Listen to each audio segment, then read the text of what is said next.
pólvora, sean todos ustedes bienvenidos a una entrevista más aquí en nuestro canal. Les recuerdo que para estar al pendiente de todos los videos que estamos subiendo por aquí, le den clic a la campana que ven abajo. Y sin más preámbulo, vámonos con nuestra charla del día de hoy porque tengo el honor de ser acompañado por un acto que se va a presentar este fin de semana en el Corona Capital 2021, exactamente el 21 de noviembre, desde Canadá, el buen JP Saxe, quien además está presentando su álbum debut, Dangerous Levels of Introspection. JP, how are you today? I'm feeling wonderful, and I'm very happy to talk to you. And how are you?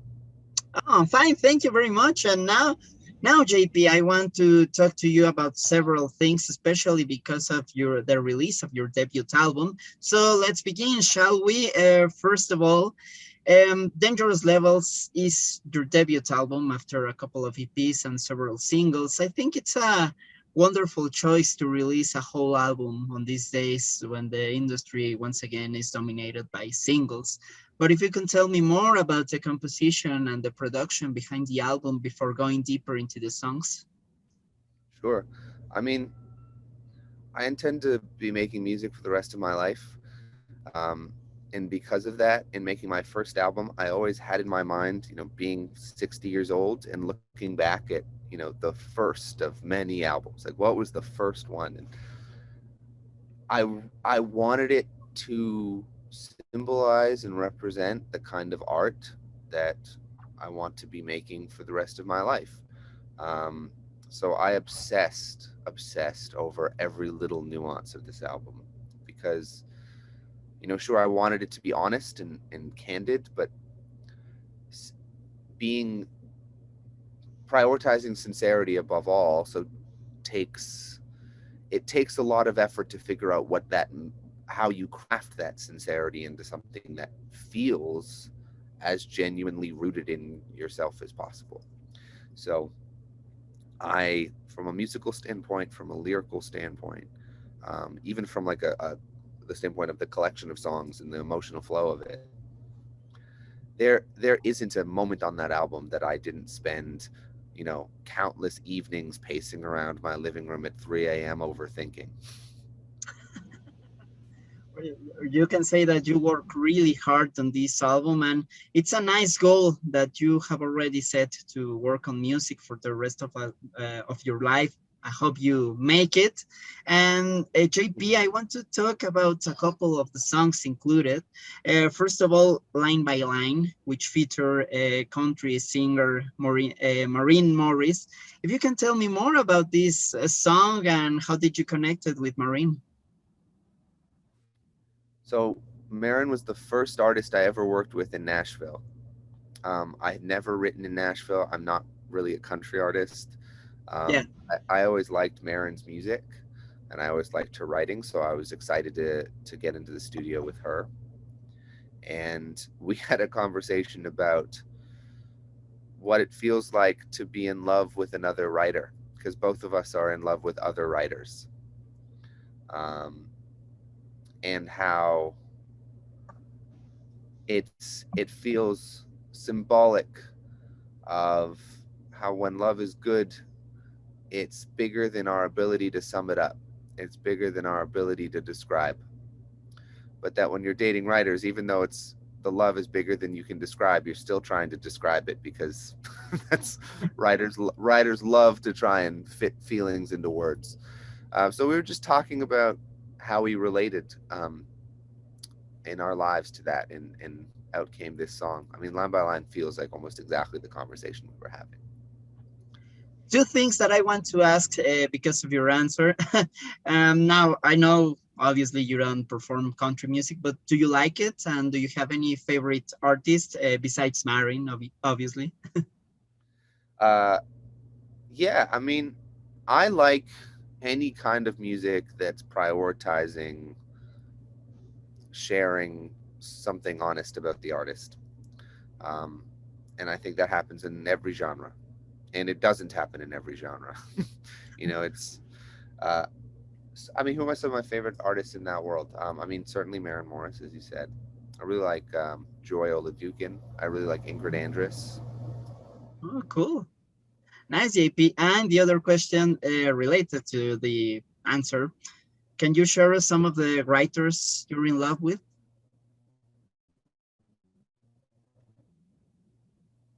Sorry, say that again. Yeah, if you could share us some of the writers that you're in love with. Oh well, the one primary artist that I'm in love with is Julia Michaels. Obviously, besides her. Uh, no, well, she is my favorite songwriter, that's for sure. Oh, cool. Uh,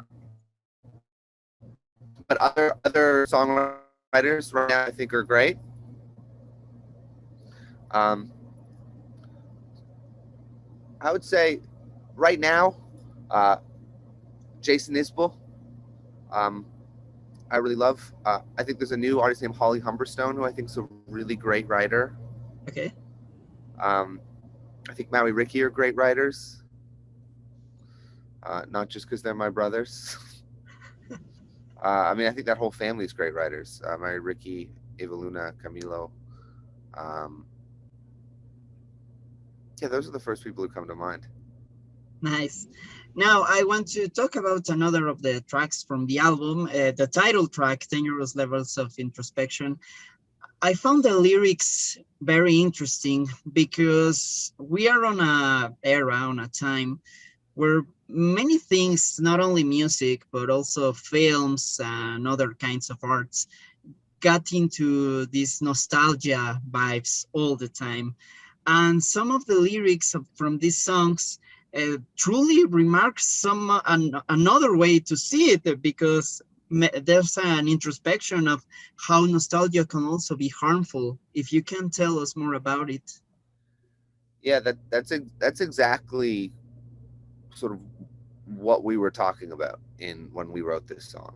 I wrote it with Greg Kirsten and Amy Allen, and I think there's to a certain point being nostalgic and romanticizing our past to a certain point can be really beautiful, can really make life feel fuller and add color to the emotions of our memories.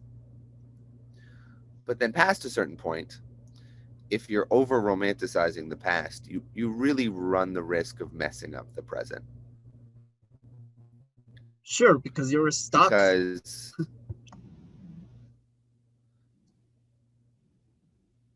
exactly, because you can really get stuck. And if you have rosy colored glasses for the past, if sometimes we romanticize our memories so much we change what they actually were.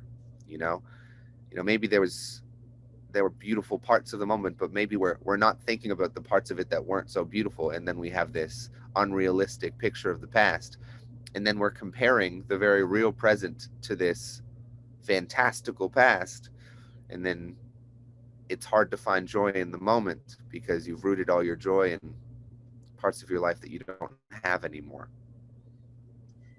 Yeah, and I feel that at the end you feel so much love for the past that you don't create new memories, that you can feel nostalgia on the upcoming future, don't you think? Exactly, that's very well said. It's exactly that. And I think the song Dangerous Levels of Introspection is recognizing what you just said.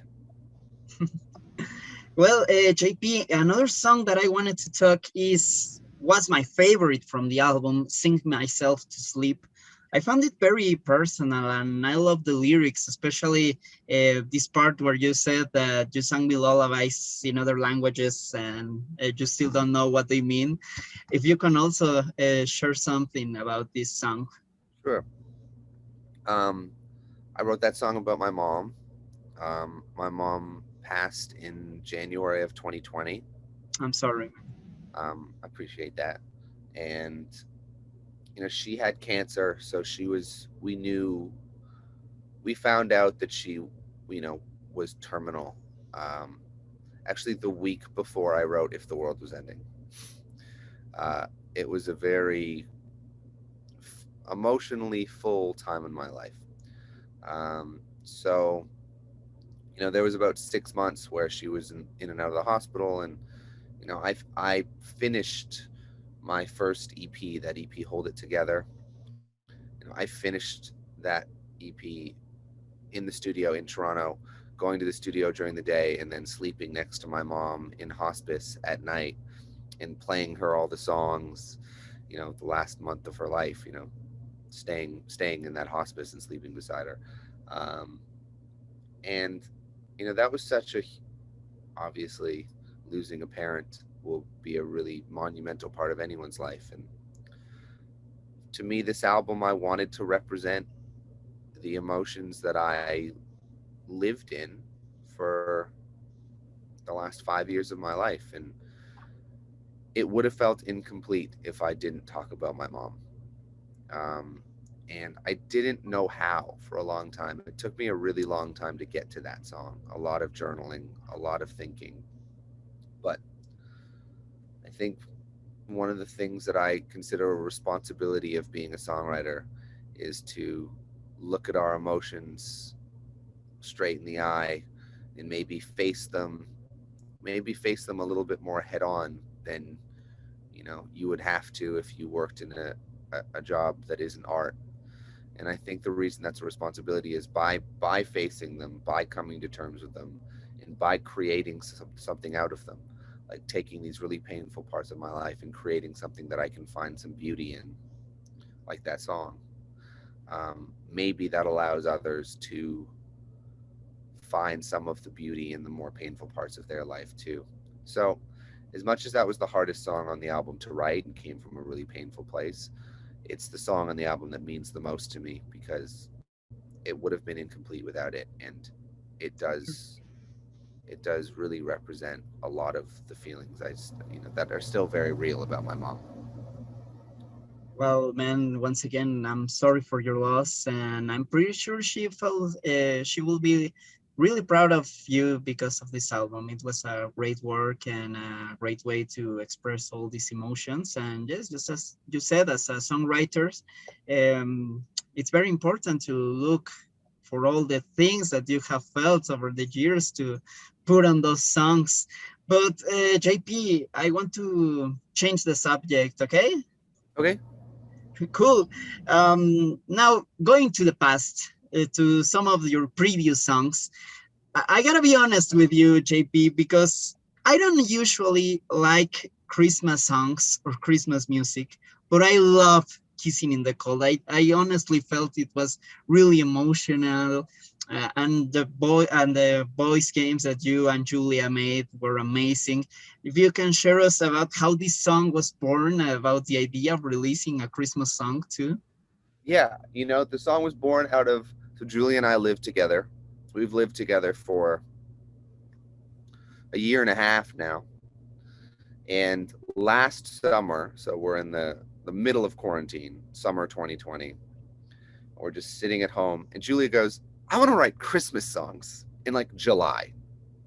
And I was like, "Okay, baby, if that'll make you happy, like let's go to the piano and write some Christmas songs." So we That wrote. was very Walmart of her part. Yeah, she loves very Walmart of her heart. That's a fun sentence. Um, she she loves Christmas. Like our house is the brightest house on the block. Like the lights just went up and they are over the top. Um, but it makes her so happy. So it was last summer, and we sat down at the piano and we wrote "Kissing in the Cold," and then we recorded it with one of our best friends, Ben Rice, who we do a lot of our production with, both of us, and we sort of did it in our homes during quarantine and had it just in time for last Christmas, and it's nice that it's coming back around. So, will you say that we in the future shall expect another Christmas song from you guys? It's certainly not impossible. Cool, JP. And also, now that we're talking about Julia, have you ever wanted or talked to her about making a record together, a whole record of songs of you and her only? We have not talked about making a whole record together, but we've definitely been a part of each other's albums.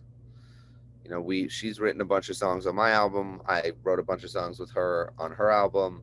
So I think we'll always collaborate because as long as she'll work with me, I'm gonna work with her because I think she's the best songwriter in the world. Um, but a whole album we have not discussed. Nice. And also, JP, for one last question, as a composer, being very young too, and having already made a smash hit like If the World Was Ending a couple years ago, would you try to surpass this success, or do you only want to compose only for the pleasure of doing it and not for this commercial recognition? Both. I would like both. Um, there are a lot of reasons why If the World Was Ending is a song I'm extremely grateful for. Um, but one of them, in regards to your question, is that If the World Was Ending is exactly the kind of music that I love to make. You know, I think if I had had my first major success with the song that didn't feel like my favorite kind of song, it would have been very scary because I would have felt like I had to change, you know, what I loved most about music in order to have the success I wanted. But because I've had this success with the song I love so much that I didn't make trying to have commercial success. If the World Was Ending certainly wasn't written trying to be a big pop song. So it's a nice reminder that I'm just going to continue to make music exactly the way I want to make it. I'm going to make songs that I love, and I will trust that when the time is right, another one of them will have the kind of success that If the World Was Ending has had, um, and whether it does or it doesn't, I'm still just going to make music that I can make myself love because I know that if I can make myself love it, I have pretty basic taste. You know, it's not like I have super weird avant-garde listening habits. Like the music that I love, a lot of other people love too. You know, my favorite bands are Coldplay and Rihanna. If Okay. I if I can make myself love it, then I just got to trust that other people are gonna love it too. Yeah, man, keep on going with the work, and I'm pretty sure you will have another hit like that. JP, I want to ask you for a small favor. If you could send greetings to all the audience here at Pólvora and inviting them to attend your show at Corona Capital and also to listen to your album, please. And you said the it's called Bolbora. Yeah, Did I say it right? yeah. All right. Hello, friends at and readers, watchers, viewers of Bolbora. It's been so wonderful to talk with Mario here, um, and I hope if you are in Mexico City that you will come hang out with me at Corona Capital. It is my very first show ever in Mexico, so I'm going to be so ecstatic on stage, and I want to be able to share that moment with you. And if you haven't yet, I have a new single out called Soft Landing, which I would love for you to hear. And it's on my album, Dangerous Levels of Introspection, which I would certainly love for you to hear as well.